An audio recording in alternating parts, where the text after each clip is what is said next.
6 লক্ষ শূন্য পদ ছিল, সেই শূন্য পদগুলো তো এখনো শূন্যই রয়ে গেছে। 3 লাখ টাকা প্রাপ্য ছিল, তাকে 36,000 টাকা দেওয়া হয়েছে। বকেয়া ডিএ সহ একাধিক দাবিতে ফের পথে প্রতিবাদে সংগ্রামী যৌথ মঞ্চ।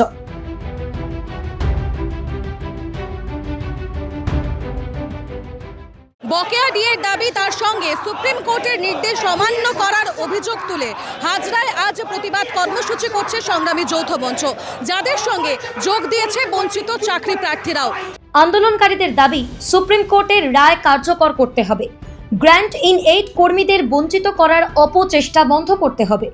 2 কোটি চাকরির প্রতিশ্রুতির বদলে 6 লক্ষ শূন্য পদ অবিলম্বে পূরণ করতে হবে। সুপ্রিম কোর্টের রায়ের ফলে চাপে পড়ে এবং আমাদের আন্দোলনে চাপে পড়ে ভোট ঘোষণার প্রাক মুহূর্তে বলল যে আমি পুরনো বকেয়া মিটিয়ে দিচ্ছি, সবাইকে পাবেন, হিসেবের গরমিল করলেন। একটা সংখ্যক কর্মচারীকে এই বকেয়া প্রাপ্তির জায়গা থেকে সরিয়ে দিলেন। এরপরে এলো যে গ্রান্ট ইন এইড খাতের কর্মচারী, তাদের জন্য এখনো পর্যন্ত কোনো কার্যকরী কোনো পদক্ষেপ গ্রহণ করেনি। যাদেরকে দিয়েছেন এখনো পর্যন্ত তাদের হিসেবে বিস্তর গোলমাল। এমনও হয়েছে যা 3 লাখ টাকা প্রাপ্য ছিল, তাকে 36,000 টাকা দেওয়া হয়েছে। আমাদের কাছে সব নথি আছে, সেই কিছু নিয়ে পরে আবার 15 তারিখে শুনানি আছে, সেগুলো নিয়ে তো হবেই। 6 লক্ষ শূন্য পদ ছিল, সেই শূন্য পদগুলো তো এখনো শূন্যই রয়ে গেছে। 6 লক্ষ, এই 2 কোটি চাকরিটা আপনি কোথায় দিলেন, এটা জানতে আসেন। অন্যদিকে বাঁকুড়ায় সম্প্রতি সংগ্রামী যৌথ মঞ্চের সদস্যের উপর তীব্র হামলা হয়। প্রতিবাদের স্বর উঠেছে তা নিয়েও। বাঁকুড়াতে সেটা একাধিক সদস্যের উপরে হয়েছে, বাঁকুড়াতে হয়েছে, নদিয়াতে হয়েছে। বাঁকুড়াতে যেটা ঘটেছে সেটা তো নৃশংস, তাকে মেরে দেওয়ার জন্যই প্রচেষ্টা করা হয়েছিল। মাথা লক্ষ্য করে সমস্ত আঘাতগুলো নেমে আসছিল। আমরা যখন তাকে জড়িয়ে ধরতে যাচ্ছিলাম, আমাদেরকে টেনে সরিয়ে দিয়ে তাকে আক্রমণ করা হচ্ছিল। ওই নৃশংসতা না দেখলে বিশ্বাস করা যাবে না।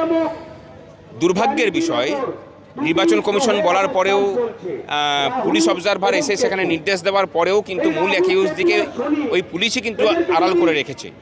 তাই আমরা বলছি যে আগামী 24 ঘন্টার মধ্যে যদি মূল অ্যাকিউজটা ধরা না পড়ে, আগামী 14 তারিখে আমরা বাঁকুড়া অভিযান করব এবং দরকার হলে এসপির অফিসে ঘেরাও করে রাখবো।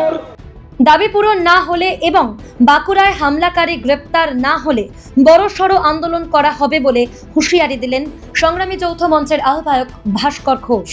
সব মিলিয়ে ভোটের আগে সংগ্রামী যৌথ মঞ্চের হুঙ্কারে একবার সরগরম হয়ে উঠল কালীঘাট চত্বর।